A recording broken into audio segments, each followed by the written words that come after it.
आज आपण बघणार आहोत law of constant proportion. Okay, now what is mean by law of constant proportion?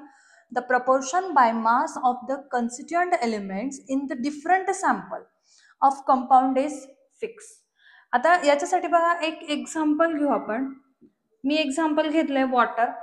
आता वॉटर जो आहे, वॉटरचा कोणताही सोर्स असू द्या, त्या ठिकाणी वॉटरमध्ये जे हायड्रोजन आणि ऑक्सिजन आहे त्यांचं जे प्रपोर्शन आहे तर ते फिक्स असेल. Okay, there is any different source, कोणताही सोर्स जो आहे तर तो वॉटरचा असू द्या, त्या ठिकाणी जनरली जे प्रपोर्शन आहे हायड्रोजन आणि ऑक्सिजनचं ते सेम असेल. आता कसं काय? We know the atomic mass of hydrogen is 1.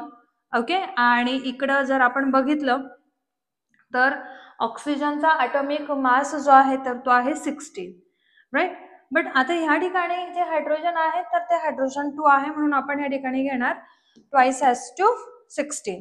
याला अजून सिम्प्लिफाय करा. सिम्प्लिफाय जर तुम्ही केलं तर जनरली तुम्हाला मिळेल 1:8. तर वॉटरचं जे प्रपोर्शन असेल तर ते 1:8 फिक्स असेल. हे जे प्रपोर्शन आहे हे प्रपोर्शन तुम्ही कॅल्क्युलेट करणार by atomic mass. Okay, this is the law of constant proportion.